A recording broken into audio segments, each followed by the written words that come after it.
So, si Piang yung naging big winner ng PBB Gen 11, ano. So, doon natin makikita na kaya siya tinawag na big winner kasi relatable sa kanya yung mga tao. No? Yun yung sinasabi, walang manners. Bakit lahat ba ng tao? Yung ibang mga taong nagsasabi ng ganun kay Sofia, mas malala pa sa kanya. Sila walang manners.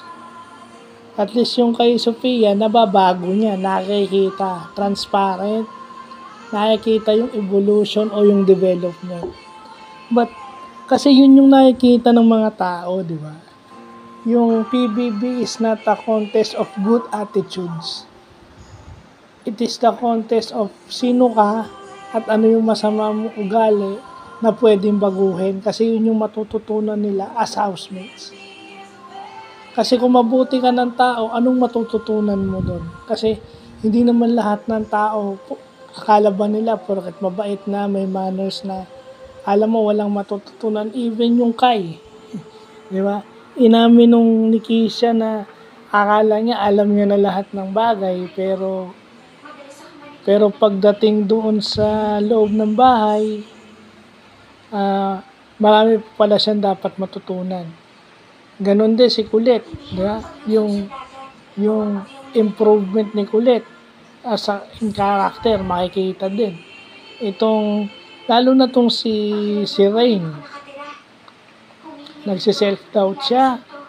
So, ngayon, meron na siyang tiwala sa sarili. Pero maganda rito kay Fiang.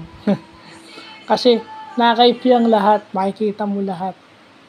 Mayaman na siya, so hindi niya na kailangan ng pera, sikat na siya. So, pag naging artista siya, added na lang yun.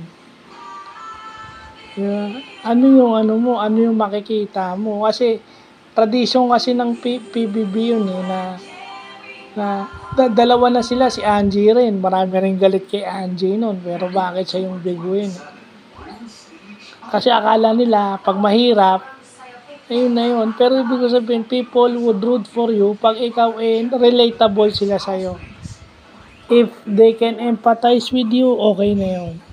Yun ang goal ng PBB. Abangan na lang natin kung sino yung magiging house next season. At ano ang kinahinat na ng career nung pag-aartista ng mga housemates na to ngayon. Dahil sigurado ako isa dito sa mga to ang sisikat. Huwag na lang tayo mag-predict kung sino kasi baka mamali. But definitely may isa o dalawa sa kanila or even tatlo sa kanila ang sisikat. So, yun lang po.